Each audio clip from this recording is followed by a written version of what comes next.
Never mind. I won't do this one now. Let's go.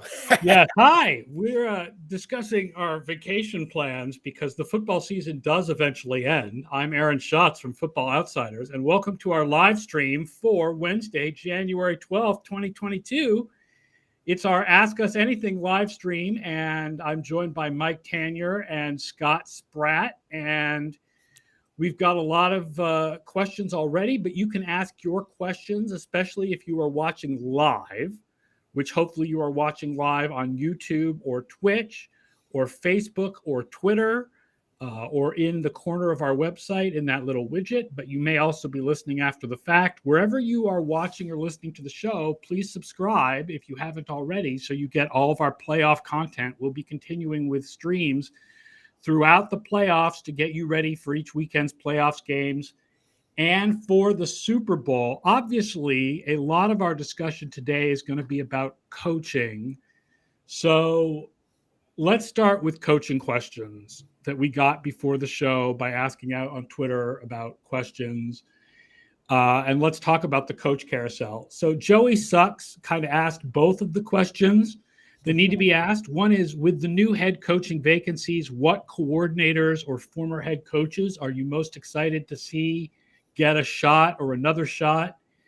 And also, what teams are you most excited about getting a chance to change direction? And Raider Joe asked us, of Gerard Mayo, Aaron Glenn, and Patrick Graham, what are the odds of each landing head coaching jobs for 2022? So before we talk about which teams and open coaching jobs are most desirable, let's talk about the candidates and who we like as far as candidates. And I'll start with Todd Bowles. Mm-hmm. I feel like he may have fell victim to the Jetsness of the Jets. Yep. And I mean, listen, there's always a problem with coordinators that just because someone is a good coordinator does not mean they're going to be a good head coach. Right. Dan Quinn, for example, has been a very good coordinator, and he's been a very good coordinator this year as a head coach in Atlanta. I mean, he made a Super Bowl, but people feel like he's a better coordinator than a head coach. The problem is coordinators is, that, and college coaches that's the group we have to choose from when it comes to hiring new head coaches. Yes, Hitchhiker's Pie is right. Wade Phillips syndrome, although Wade Phillips is underrated as a head coach, I would prefer to call it Norv Turner syndrome. Okay. I think he's overrated. Is definitely not underrated as a head coach. Right.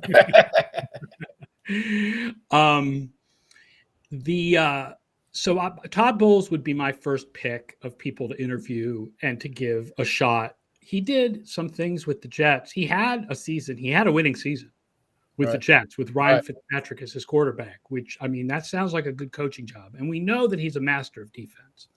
So question about the defense side of it, though, because Bowles, in my head, I think I like a lot more than maybe I should, because there's like an Adam Gase follow-up that makes you look back on it with rose-colored glasses, right? But he was top 10 in defensive DVOA his first season with the Jets, but then like 21 to 23 range the next 3 seasons.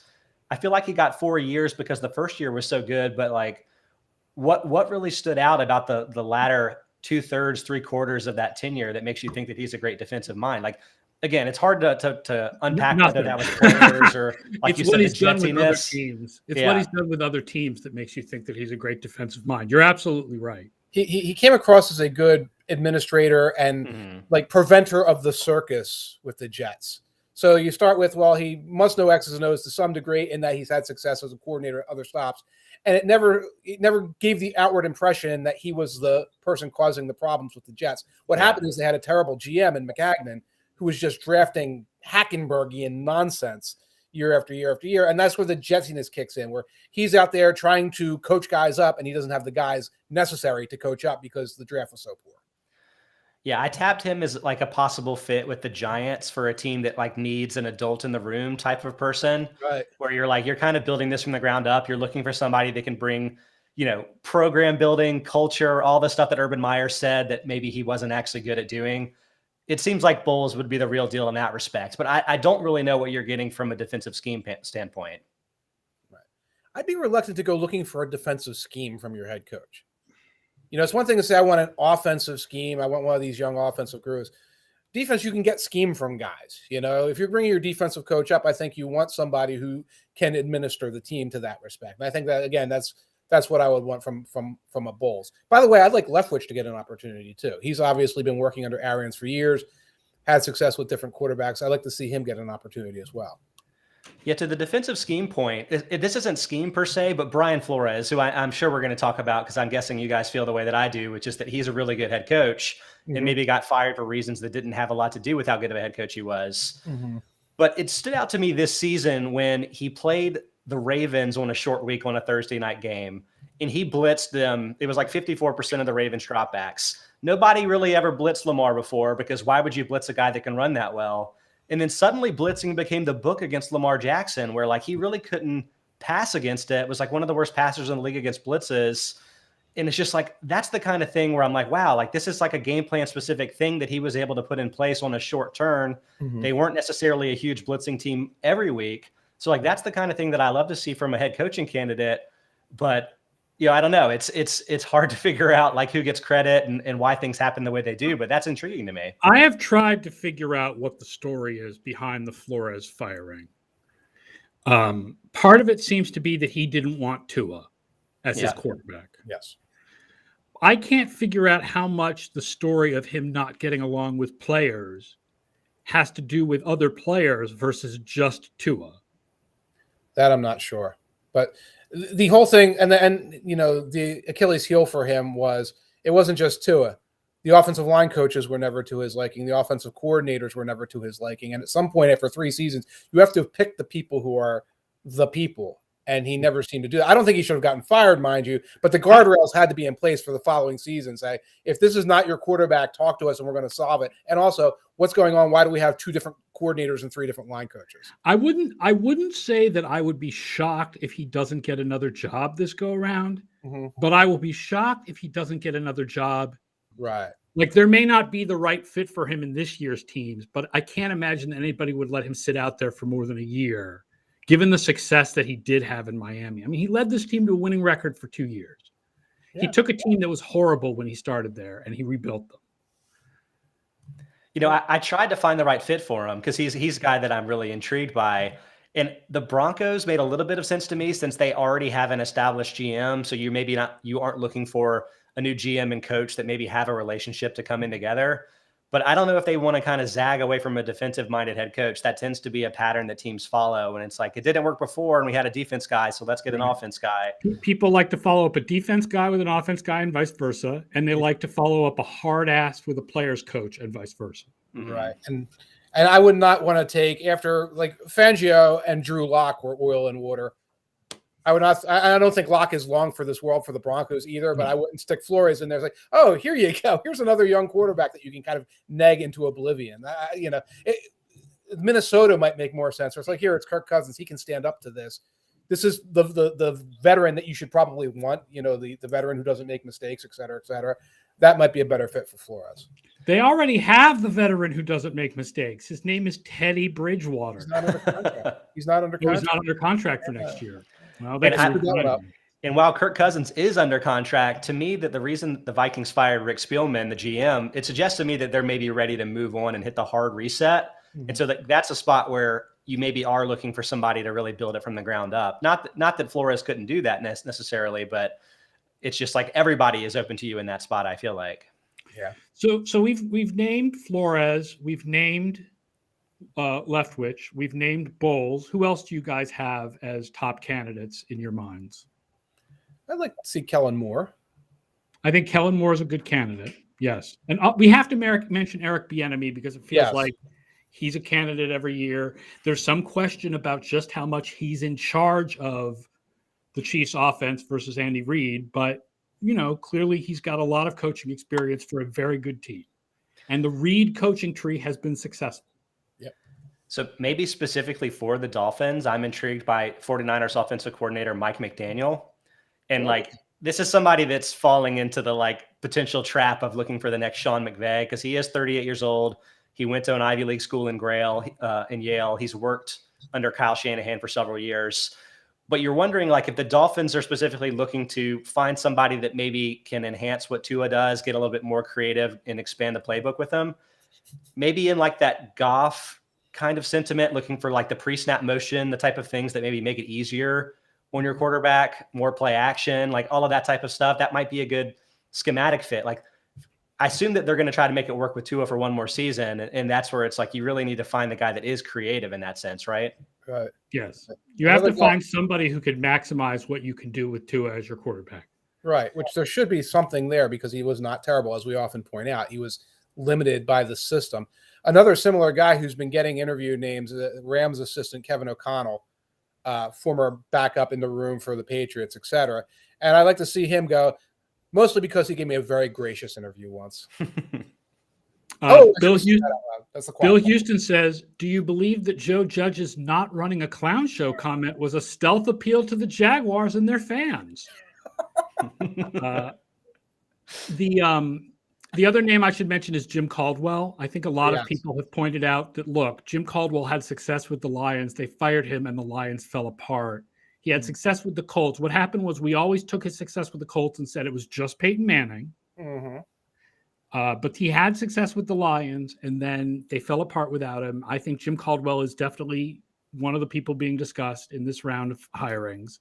Right. I wouldn't be surprised if he got another job. So the three names that Raider Joe mentioned, Gerard Mayo, Aaron Glenn, and Patrick Graham. Oh, Hitchhiker's Pie points out that Doug Peterson's name seems to be in vogue too, especially for the Jacksonville job, I think. Yeah. Jacksonville and Las Vegas are the two adult in the room, as Scott was saying, places to kind of come in and tamp down on the anger. Although Jaguars seem to like Bill O'Brien because they want to tamp up the anger, which is... I don't understand the idea of bringing Bill O'Brien back to the NFL right now. And I don't feel like he's the adult in the room that solves your problems. I was joking to a friend of mine because I had the national semifinal game on and saw O'Brien calling plays. And I was like, oh, that's where Bill O'Brien is. That's hilarious that he went to Alabama to rehab his image. And literally the next day he was getting interest as a head coach in the NFL. And I was like, well, I guess I'm an idiot. And his body language, like... Peterson would at least suggest that Tony Khan is having a little bit more of a voice in the room. Right. Because that would give them somebody analytically friendly. And look, I mean, Peterson, for all that things went weird and haywire and sideways with the Wentz situation and all, I mean, the guy had success. He coached Nick Foles to a freaking Super Bowl championship. Like, I feel like he kind of got a little bit of a raw deal. Well, to a degree, there was some stuff there, but he runs it professionally. He will run it professionally, and that's kind of like where you want to start, I think, with both of those organizations is he will delegate to his assistants. He'll bring in good assistants, and it will be run the way a professional organization is going to be run, which will be refreshing in Jacksonville. So, Gerard Mayo, Aaron Glenn, and Patrick Graham. I don't think any of those guys are on the top of the list of candidates, but I would put Graham. I think Graham gets more accolades than Mayo and Glenn right now. So he would seem to be more of a candidate. Yeah. Graham was getting accolades last year. I don't know how he survives the Joe Judge apocalypse there and comes out with a head coaching candidate. I think he'll be a hot DC candidate. I'm seeing both Glenn and Mayo getting named in that wide Broncos search. Both of them are getting named. But again, I think they're going offense. As Scott mentioned earlier, they're going to go offense to pivot from Fangio there. So Mayo's making a jump, I believe, from linebacker coach up. So that would be that. Yeah, he's sort of the kind of half defensive coordinator because there's no official defensive coordinator. But let's be honest, it's Bill Belichick who arranges that defense, and it's Steve Belichick who calls the plays. If you hire Gerard Mayo, you're not trying to bring in a defensive scheme genius. You're trying to bring in the CEO type. Yes. A young CEO type, and a respected ex-player. Yeah. He's kind of in the same spot Brian Flores was in when he got hired by the Dolphins, right? Yeah. Except I think Flores was more hands-on with the defensive scheme. But he wasn't the defensive coordinator in name, so it seemed like a weird jump in that same sense. Right. But does the Bill Belichick halo effect on all of these coordinators ever wear off? Because like most of them haven't turned into great head coaches. No, terrible. Whether or not says anything about the system or anything else, I don't know. But I think probably most coaches are going to fail because of where they end up going. But you would think that wouldn't be the in vogue thing to do anymore. It's like giving the $50 million contract to the running back every time. You're like, well, maybe this time it's different. This guy is different because he's been so durable. This guy's different because he's McCaffrey and he can catch the ball. And every $50 million running back contract flames out and winds up being a mistake. Every Belichick assistant is different, and yet the results always end up the same. Yeah, I mean, again, I think Flores' results were good. Mm-hmm. Yeah. So, Jim Steckschulte says, between McCaskey's grease fire of a press conference Monday afternoon and Bill Polian leading the Bears search committee, how terrified should I be? I missed the press conference. I'm sorry. Which gets us actually to the question that I think is better, that kind of connects with this, which is Boone's pacemaker asked before the show, which of the open coaching jobs is most desirable? Miami has the best record, but improving from 9 wins to 12 wins seems a lot harder than putting the pieces together back in Jacksonville. Meanwhile, the Giants might be good enough to be the Dan Campbell Lions by 2025. Yeah, that's harsh. So Chicago is one of the jobs, right? To me, the most desirable job, without a question, is Jacksonville. Really? You want Trevor, You right? get Trevor Lawrence. Mhm. Like, if we all still feel like, okay, I think you have to take the evidence at Trevor Lawrence did not have a good rookie season. So you have to downgrade him a little bit from what we thought of him last year. But still, if you redrafted last year, even knowing what you know now about how good Mac Jones was and whatever, Trevor Lawrence would still be the number 1 pick. Yeah. And if he was available in this year's draft, Trevor Lawrence would be the number 1 pick. Yeah. And if you get the Jacksonville job, yes, I don't know how Trent Baalke is staying as the GM and has a questionable history, but you get Trevor Lawrence. So to me, that is the most attractive job of all of them. I went back and forth on the Bears and the Jaguars being my top job. And I was basically rating these on 3 categories. You have the QB or your QB resources. And I think we all agree that Trevor Lawrence is a better quarterback to have than Justin Fields, although I think there's plenty of reason to be optimistic about Fields going forward too. Oh yeah, definitely. Both of the teams have a lot of cap space for 2022. The Bears $43 million, the Jaguars $64 million. That's 11th and 3rd. So you feel good about the resources to improve the team. And then the other is the GM situation. The Bears don't have a GM, which I take that as sort of like a middling, potentially positive. You just kind of have to find the right mix for you. Right. And then the Jaguars have probably a bad GM situation. And it kind of puts me in a spot where I'm like, like if I were an up and comer, like a Kellen Moore type, then I'm not sure I would want that job because it might be setting you up for a bad situation there.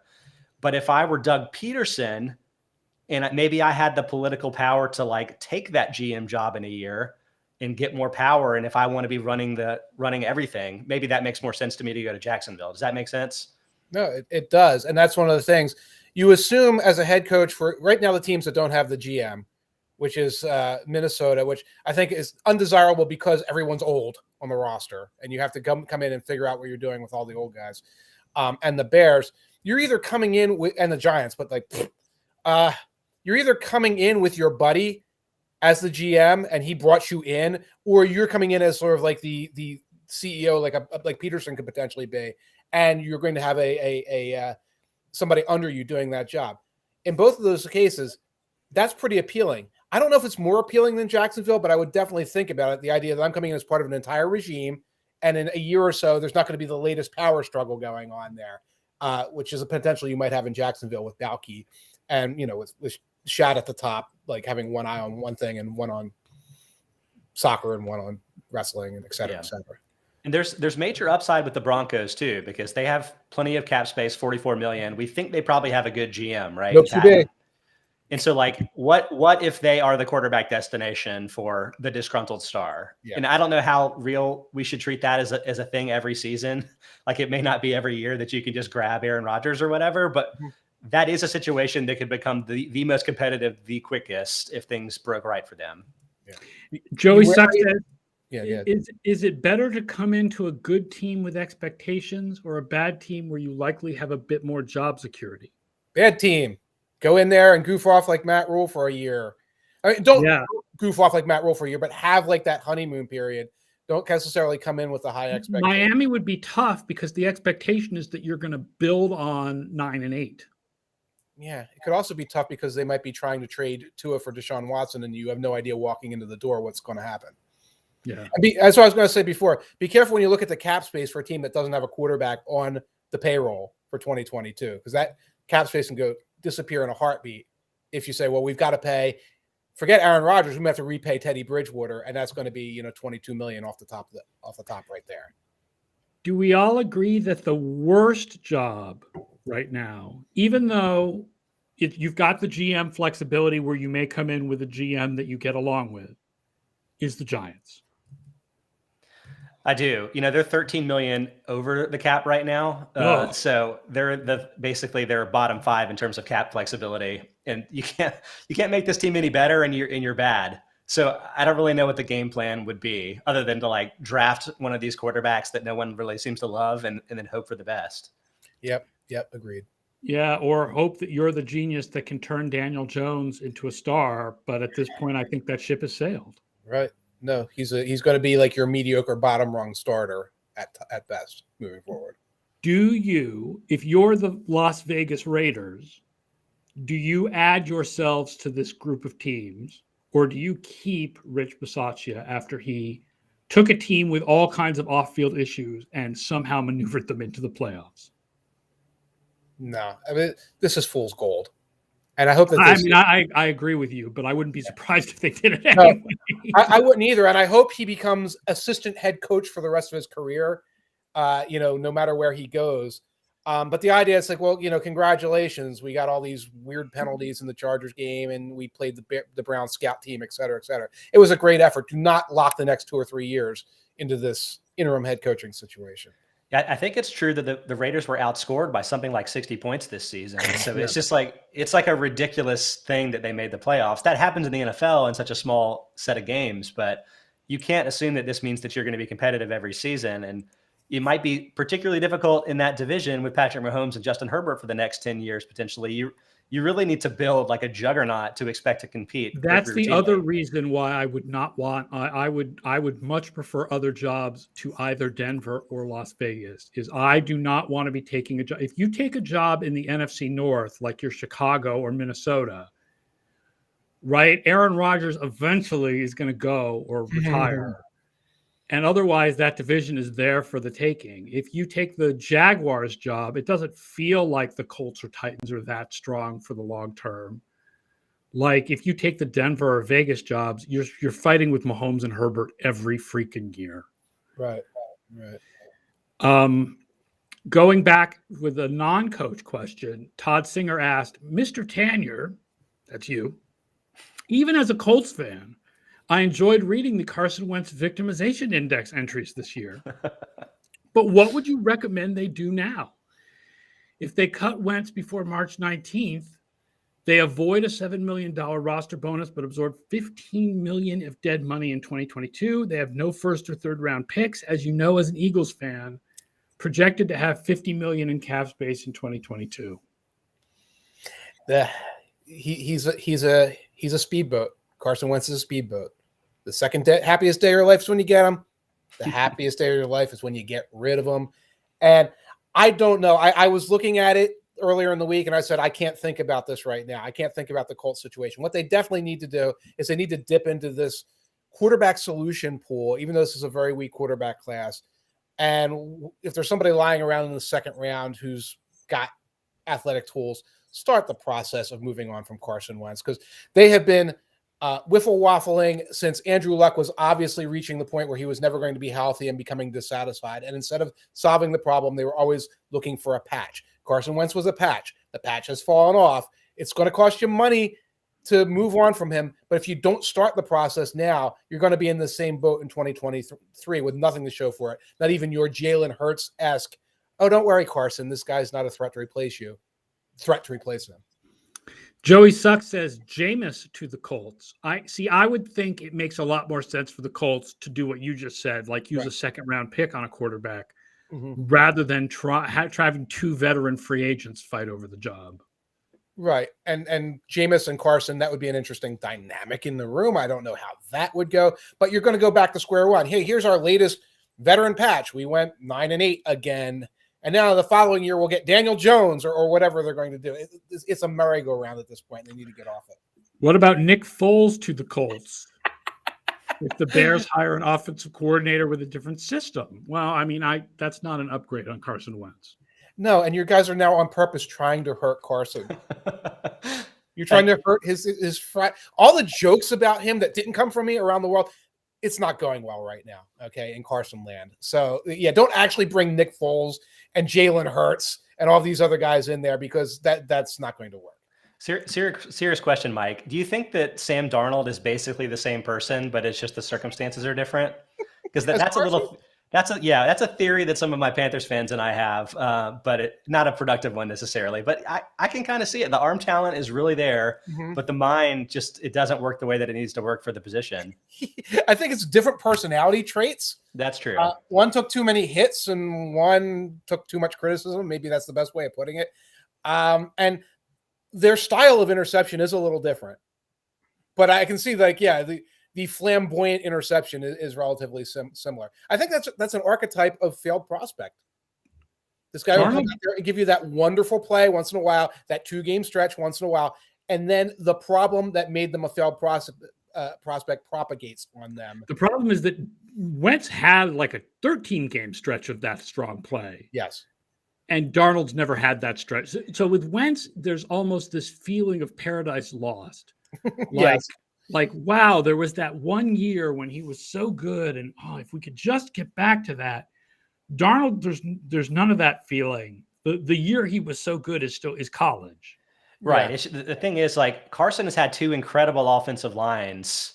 And then, like, when that starts to chip away and that puts more pressure on him, that's when he's most likely to make his mistakes because of his style of play. And so that's kind of the thing that you wonder about Darnold, where it's like the arm talent is amazing, but when things start to spiral, they really go downhill quickly. And you would wonder whether having an amazing offensive line would contribute to helping that or not. I don't know. It's interesting to think about how much of this is circumstance versus the players. Right. And there's a point at which, especially, I don't want to keep going on like sort of Carson's personality here. Too many hits for a young quarterback is too many hits for a young quarterback.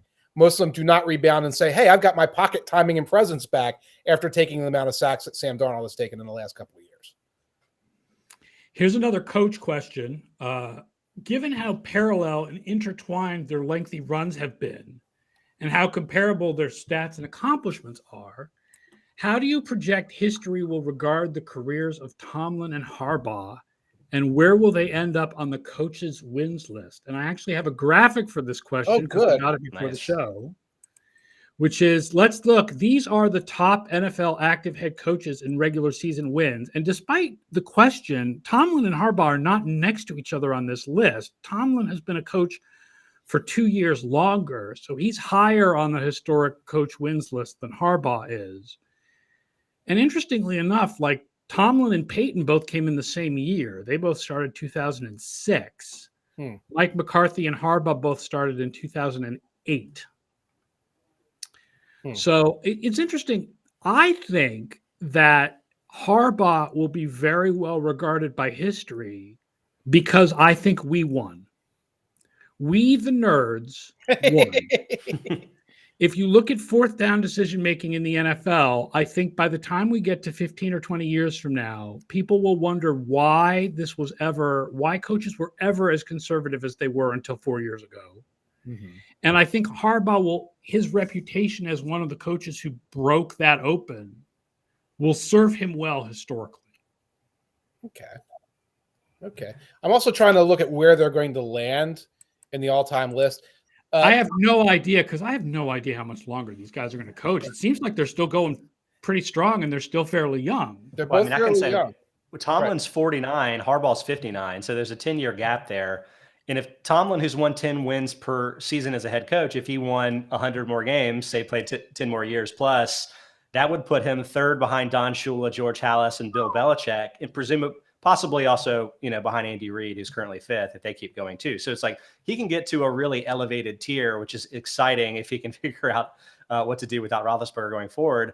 But I'll say one reason I think Harbaugh is going to be remembered really well too is because he succeeded with two different quarterbacks.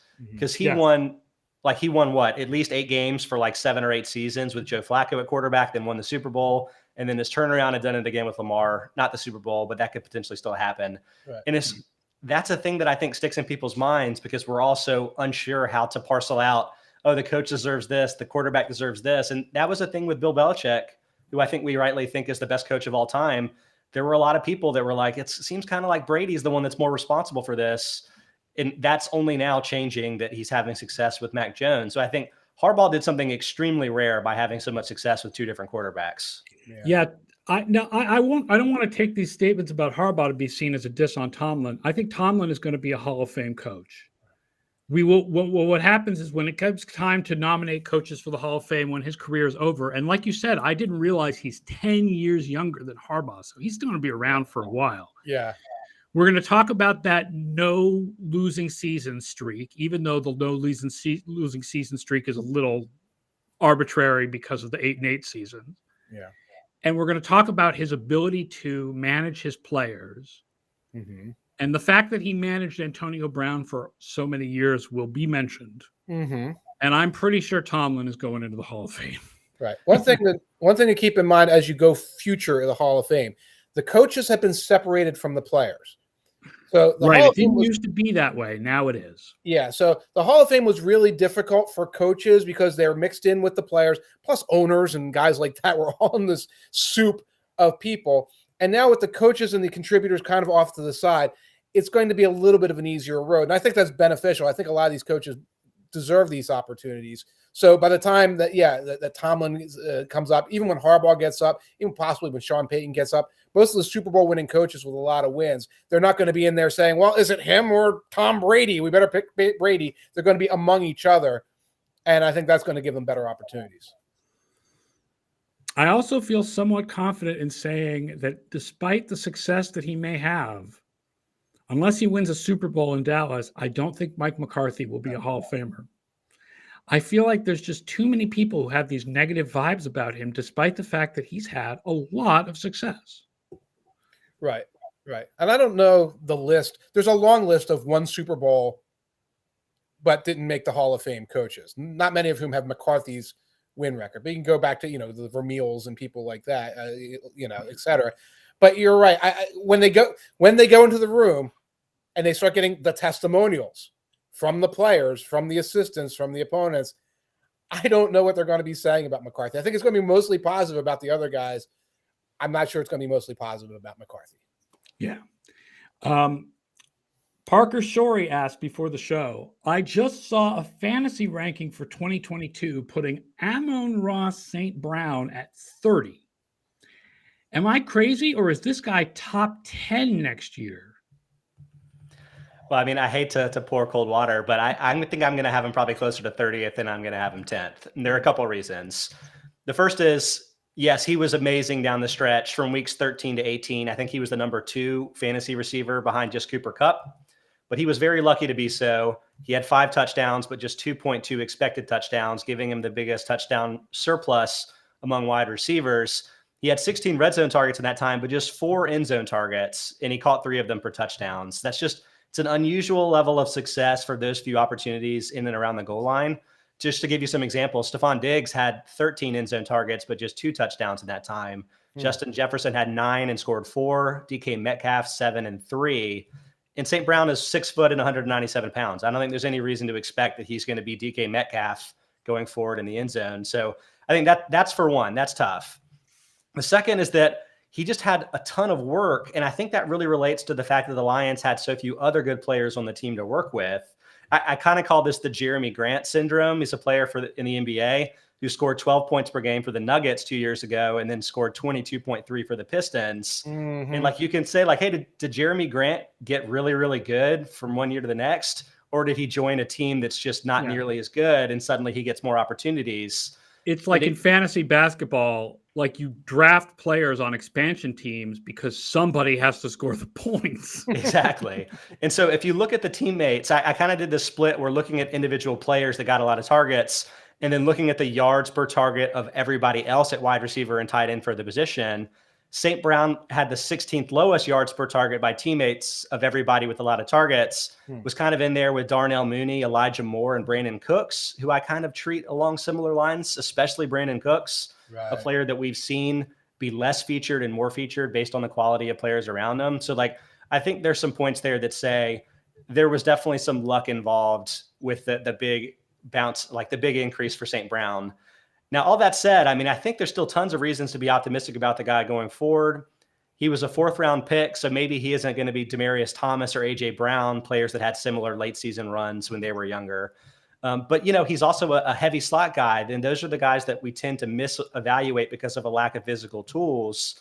And really, Hunter Renfrow, I think, provides a very, realistic comp of a player that was a 5th round pick. He was like a little bit undersized, like doesn't have the flashy outside receiver type of skill set, had the big increase in fantasy production toward the end of his rookie season, and then has gone on to being a very successful fantasy player. But like that's like a 25th to 35th type of fantasy player, not a top 10 guy. The guy, LL Salerno points out, by the way, I think next year Amon-Ra will be more covered, given that he will be seen as the wide receiver 1 for the Lions. I think that's definitely an issue as well. I mean, I don't know who else the Lions will have at wide receiver next year. It really depends who they get. And I mean, if you're covering the Lions right now, that's the guy you cover, right? Yeah. I was thinking about other players who are going to really go up in fantasy next year. The one who really stands out to me is Javonte Williams from Denver, because Melvin Gordon is a free agent. And I would think that Javonte Williams is going to be the definite lead back in Denver next year. Yeah, he has a 16.2% avoided tackle rate this season. That's the highest among all running backs with 50 or more carries. Like, this seems to me like a superstar that just hasn't really had the opportunities yet. I'm very excited. Also, as a UNC alum, got to represent my guy there. Really enjoy it. Looking forward to that next year. Right. Good offensive line there, too. People lose track of the Broncos. A lot of good bodies on that offensive line. That should help. Yeah, Bowles has improved a lot since he was younger. Yes, Risner's a good ball player. A couple other guys in there that can play. Jim Steckschulte says, all those Raiders picks from Alabama, Clemson, and Ohio State, and the best one looks like he delivers water bottles to the office. He's from Clemson. Well, the other best one was the small school guy, Max Crosby. Right, but I mean, I think he's talking about just the big, the Renfrow of it all. Yeah. Well, do you have any? Pick enough Clemson guys, you're going to get one. I mean, come on. Do you have anybody else who stands out to you, Scott, for next year as guys who are going to be like fantasy guys that could break out? Yeah, I actually have 2 categories of guys, so I'll run these by you one at a time. One, I'm calling the touchdown shortfallers, so using those same expected touchdowns as the metrics. Guys that struck me as maybe being unlucky touchdown scorers. So like Dalvin Cook, 7 touchdowns, 9.5 expected. Had an off year, I think is a great player, obviously. Yeah, well, he had way more touchdowns the year before. So exactly. One of Mike's favorites, Michael Carter. I'm gonna try to talk Mike into Michael Carter over the course of this. 4 touchdowns, 6.5 expected. Chase Claypool, 1 touchdown, 4.9 expected. Also, the kind of body type you would expect to score. Yeah. Maybe get him a different quarterback in there. Kyle Pitts, just 1 touchdown this year, but 4.9 expected touchdowns, plus set the record for most receiving yards for a rookie tight end. Right. Could be really, really good next year, by the by. He could be Julio, too. He could be Julio Jones and never get the touchdown. He could be taking that niche in the Falcons. I'm not gonna give him that yet. Let's give him a couple years to try it first. And the 2 other tight ends, Cole Kmet didn't score, but 3.8 expected touchdowns. Get Jimmy Graham out of there. Give this guy a chance. Tyler Higbee, 3 touchdowns and 5.6 expected touchdowns. I know we've waited for that breakout for a couple of years, but I think he's really good. I think that's going to happen eventually. So I don't know if any of those guys stood out to you. Yeah, Claypool was one of our preseason projections that I took on a lot of teams that didn't work out. But the biggest reason it didn't work out is he just didn't have touchdowns, and there's just a lot of randomness to that. I agree. All right, now let's go with the sort of standout efficiency players. I had Javonte Williams at the top of this list, but there's a couple of guys that kind of match that from other perspectives too. There are 3 running backs that had really good yards after contact numbers. Rashad Penny, Devin Singletary, and Michael Carter again were all top 10 in yards after contact per attempt. Penny, I think, is the easiest one to buy, which is weird because he's been like a 3-year bust at this point, but is a bigger back. Singletary and Carter are kind of small. I don't know what the deal is with Chris Carson's neck. Yeah. So if you think about opportunity, right, Well, Penny's Penny a free may agent have too. the opportunity there. So like he could go anywhere potentially. From a receiving perspective, Michael Carter, 1.9 yak plus. Derek and I call him Baby Camara, Mike. So just get used to this. This is where we're going with that. Some receivers of note: Josh Palmer, 0.10 plus minus per catchable target is the same as Cooper Kupp, Devontae Adams, and Chris Godwin. And granted, some of that is Justin Herbert, but he's going to have Justin Herbert. And I think Mike Williams is probably going to move on. So I think that's a guy that could step into a number 2 role and really have success. I have 2 Bills, and I don't know who to choose, so maybe you can help me here. Isaiah McKenzie and Gabriel Davis, both really good plus-minus per catchable target numbers. Also, Gabriel Davis led all receivers with 10.8 expected touchdowns per 100 targets this season. He's like an extremely good touchdown scorer, but just hasn't played. And I wonder it depends if what happens with their other receivers, because Gabriel Davis is the replacement for Emmanuel Sanders. Mm-hmm. Exactly. He's the backup to Emmanuel Sanders, while McKenzie is the backup to Beasley. So it depends what happens with their other receivers, which one of those guys gets the opportunity. It's going to be really interesting. Small amount of playoff previewing here.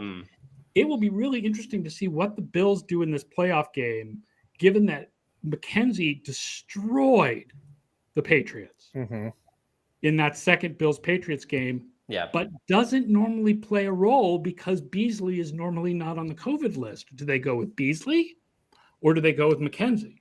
You know, a team can have 2 slot guys. I don't know why this is such a problem. You can rotate them, but which one do you really want to use more? You're not going to use them both. They don't go 4 wide a lot. Like they go 3 wide. The question, I guess, is McKenzie the reason that worked really well, or did it work well because the Patriots have really good outside cornerbacks, and you have to be a team that can get to a 3rd or 4th receiver to take advantage of a relative weakness? It was a lot I'm of not sure which is which. It was a lot of speed, jet sweep type stuff. That was part of it, I think. Okay, well, Beasley can't do that. That's for sure. It was speed against Miles Bryant, who's an undrafted guy. Jim Steckschulte says, Scott, thank you for pushing Darrell Henderson and Mike Williams prior to fantasy drafts. They were very helpful before many things went sideways for me this year. Didn't they for all of us? Well, thanks. I think I had a weird year of recommending a lot of people that were really successful, including Cooper Kupp, and then recommending to avoid a lot of people who were also quite successful. So it's like, I don't know whether I did good or bad, but hopefully you picked the right ones to listen to me on. Using your picks, I had a very good fantasy year, except of course in the EdjSports League where I think everyone uses your picks. I had a bad year. Yeah. Well, what can you do when you're playing in-house, right? Right. But yeah, no, totally. Hitchhiker's Pie says, do they ever distinguish on tracking charts whether people get open better outside the red zone versus inside the red zone? I have no idea. By tracking charts, does he mean with like the next gen stat, the chips and stuff? I don't know. Maybe with the next gen stats. That'd be an interesting next gen stats project. If we don't have access to that necessarily, but yeah, I mean, I think the data would be there to do that research if you were on a team, but it would be tougher from a public perspective. It's a worry when you have a player who gets a high percentage of red zone touches, who will then therefore not have as much room to operate, which could then wind up being a distortion within the data. But that's just a thought. I don't have any knowledge on that. Bill Houston says, do you 3 agree that Captain Kilgore, head coach of the Lions, deserved to keep his job? Yes. Oh, yeah. Of course. After 1 year, there's nothing that shows that you should fire Campbell after 1 year. I mean, if they're still 3-12 after 3 years, then sure. But, you know. This year went literally as well as it could have because they got a high draft pick, but they had a very encouraging year in terms of the results, if not the wins and losses, the competitiveness. Seems like the players all really like him. Right. He did really well as a scheme guy in like a weird way. I'm scrambling up here to find the note that I had about this, and I'm not sure I'm going to find it. But like when Anthony Lynn was calling plays, Jared Goff, I think he threw for 6.5 yards per attempt and threw about as many touchdowns as interceptions. And then he took over, and it was like 11-2, and he used Amon-Ra St. Brown more, and that really worked. And like he did a better job coordinating the offense. So it's like it's weird how versatile of a coach he seems to be. But maybe it shouldn't be. I think like we were quick to laugh him off as the like, haha, let's bite some kneecaps guy. But like he was the assistant head coach to Sean Payton for years in New Orleans. And that's like a non-traditional role. And I get that. But and that might have given him some like interesting insight into like a lot of levels of the team, not just the one that a coordinator might see. Yeah, agreed. Agreed. Joey Sucks says Campbell did a good job with decision making too, right? Yes, he was very aggressive on fourth downs in a positive way. Yes, absolutely. Campbell was one of the best coaches in the league at that. Yeah, I have the impression he lets his guys coach. He lets his coaches coach, and then he goes up and does his bit to a degree with the media, so nobody's really looking behind the curtain. I get that impression. There's a question whether he did too good a job, because like he was throwing out the trick plays left and right. Maybe save those for when the team's a little bit better, right? Like you don't want to empty the whole revolver at the first chance you get. Yeah, but now they're on film, so now other teams have to prepare for them. So now you can do whatever is the backup, the alternative of where the orbit or the jet goes in the same direction, but now instead of throwing it here, you have this on the other way. So, by the way, we wrote a very positive article in the Almanac about him. So I just want to point that out as my big win of the year, too. Nice. Kessel 12 says, not sure if this has been asked already, but who would you hire for Denver's coach? We didn't really assign our favorite candidates to open jobs. I mean, we talked about the fact that we don't think Denver is very attractive compared to some of the other jobs because you have to fight Herbert and Mahomes every year. Right. They have to go offensive at this point. Vance Joseph and Vic Fangio and all the coordinators who are like the old school Kubiak family tree coordinators that they've gone through. I feel like they have to move away from that. And this feels like the right place for young offensive mind. Like, what's the name of the guy from San Francisco again? Mike. Shoot, I forgot. McDaniel. McDaniel, yeah. Not Josh McDaniels, but Mike McDaniels. Unrelated, yeah. They did that. They did that already. They already did the Josh McDaniels. Denver would seem like the right place for the young,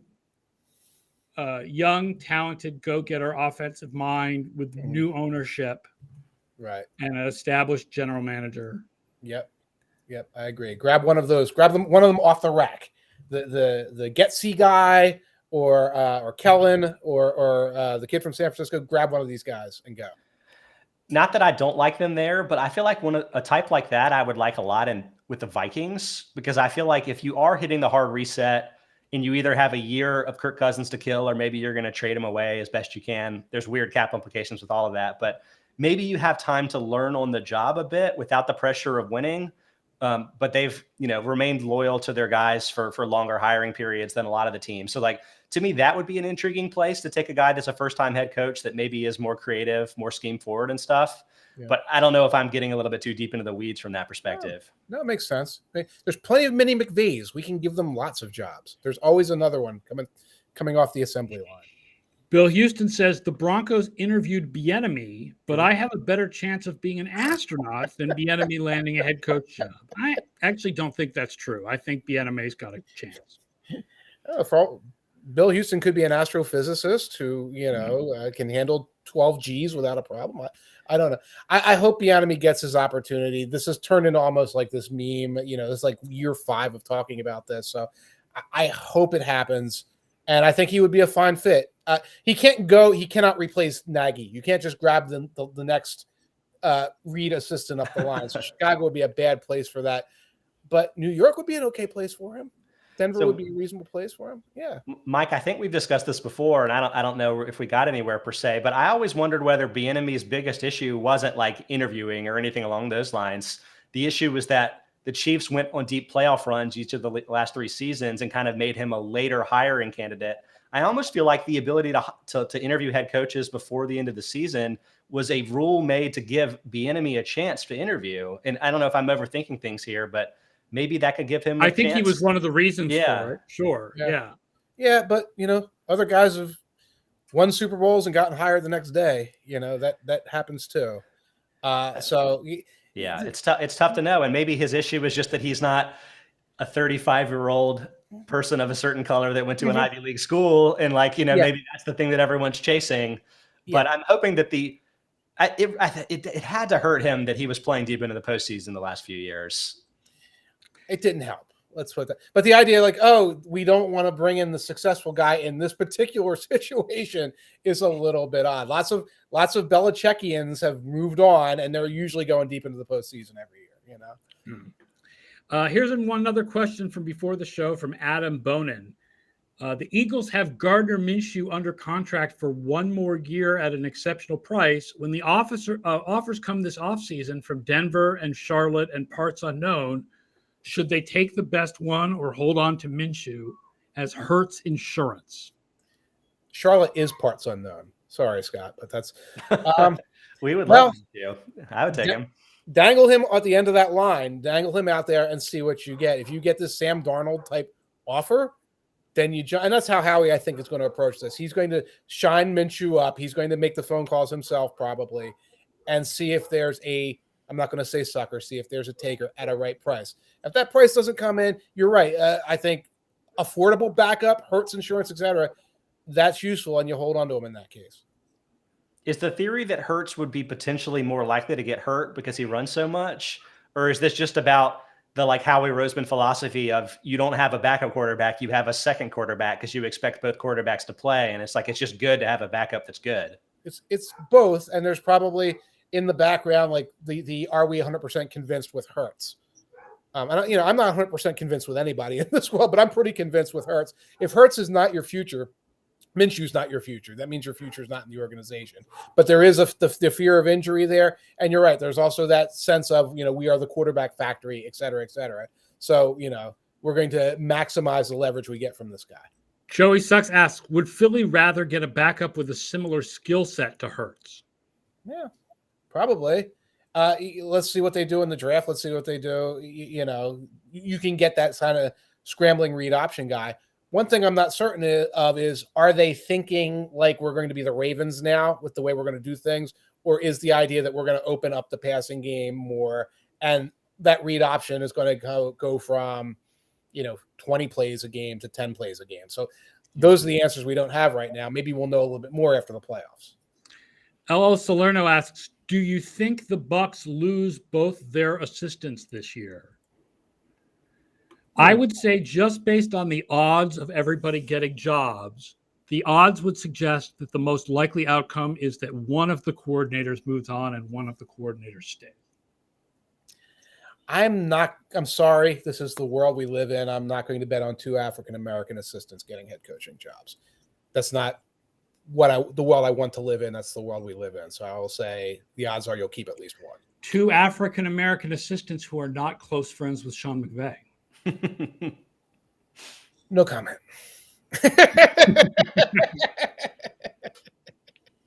Oh, heavens. Good night, folks. Yeah.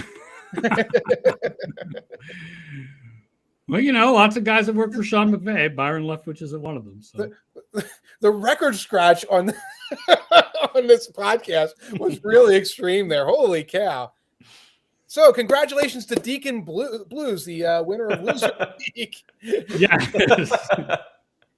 They call Alabama the Crimson Tide. They call Deacon Blues the winner of the Loser League. It is very appropriate that the winner of our league has a Steely Dan reference. I had a lot of fun this year. Scott beat me. Scott was had the best staff team in Loser League this year. I was in the mix. I think I finished 7th. You were in the had a good last week. I started out strong and faded at the end. I had a couple weeks where guys who I thought were playing ended up on the COVID list, and so I pulled penalty on them. Yeah. I forgot I had a team, so that's a typical fantasy year for me. Completely forgot. I think that happened in the EdjSports League too, Mike. Yep, that happened there as well. That happens in my immediate life as well, I'm afraid. So I write a lot of checks for teams I forgot about in week 3. Jim Steckschulte says one Bears reporter tweeted out a historical link between Bill Polian and Brian Daboll, neither of whom is actually related to Sean McVay. I think Daboll is a good candidate. Yeah, absolutely. I voted him for assistant coach of the year last year. So he's definitely an interesting candidate, especially in Chicago, where you have the young quarterback who has similar skill set to Josh Allen. I think that would make a lot of logical sense. Yeah, I mean, I'm getting a little too cute here, but I had Ravens offensive coordinator Greg Roman and Jaguars offensive coordinator Darrell Bevell, who was an OC for Russell Wilson. Like, all of them make stylistic sense for Fields as a potential head coaching candidate. Right. I don't think Bevell's on the short list of this. Doesn't seem to be on anybody's list, but whatever. Daboll went to high school with Bill Polian's sons. Bam. I hate the NFL. I mean, interesting tidbit. Yes. Well, that's it. And Stephen Ross went to Michigan, and so he called Jim Harbaugh and told him, "Don't leave Michigan." Yeah. Daboll is being talked about at New York as well, given that it appears that the Maras like John Shine. Sorry, I hate to. Who's John Shine? I hate to not understand. No. Yeah, I'm a step behind on that particular bit here. So, meanwhile, Joey Sucks asked if it was still cold as hell in my office. It is currently 62 degrees because it has warmed up outside to 41. But this morning it was 41 degrees in my office, so we had that going for us. So who is John Shine? Have we gotten him? I don't know. I'm looking it up on the internets. Interesting. And I have not checked in with my friends in the New York media in the last since. I nothing is coming up that's the NFL related. Wow. Okay. So that might be misspelled. He's the assistant head coach in Buffalo. Okay. Well, there you go. I did not know that. Says here the assistant head coach in Buffalo is Leslie Frazier, who would also make an interesting discussion for good coordinators who've been. Yes, agreed. Joe Schoen. Joe Schoen. Okay. Joe Schmo. The Giants are interviewing Joe Schmo. No. Thank you, by the way. Thank you, LL. Probably the assistant. He's the assistant GM. He's Brandon Beane's right-hand man. There we go. Okay. So turning the Giants into the Buffalo Bills of Jersey. The Buffalo Bills of New Jersey. And there's already a Panthers Mid-Atlantic, too, in Washington. It's yes. The Panthers are getting stretched a little thin here, guys. I don't know. Yeah. That's right, because it is a satellite of a Panthers office. It is. Right. They run a good ship in Buffalo. I would rather see the Giants go and look to these other organizations than keep looking from within or just running up I-95 to Foxborough and trying to grab those guys. So going up try another successful AFC East organization for once. Right. Go up the thruway instead of going up I-95. It's a little different this time. All right, I'm going to wrap up the show for today. Thank you, everybody, for your questions. We really appreciate it. Everybody watching and asking questions live. Don't forget, if you're listening to this after the fact on the podcast network, you can ask questions live on Twitch or on YouTube at 1 p.m. Eastern. That's when we broadcast and take the live questions. Monday, Wednesday, Thursday, Friday. That is the current broadcast days. Thank you, Scott, for joining us for a non-fantasy show. Thank you, Mike, for joining, as always, on a Wednesday. We'll be back tomorrow with Mike, Brian Knowles, and JP Acosta previewing six wildcard games. So many wildcard games. It's almost like a super wildcard weekend. I'm waiting until they inevitably put 8 teams in the playoffs from each conference when it will be called Super Duper Wildcard Weekend. Oh, they never think of the fantasy writers when they expand the seasons. This is killing me, guys. We're all tired. That's why the young kids are coming in tomorrow. I'm just going to lean back and let JP and Brian do all the work. All right, folks. Tomorrow, back 1 p.m. Eastern. Join us, and we'll see you then. Take care.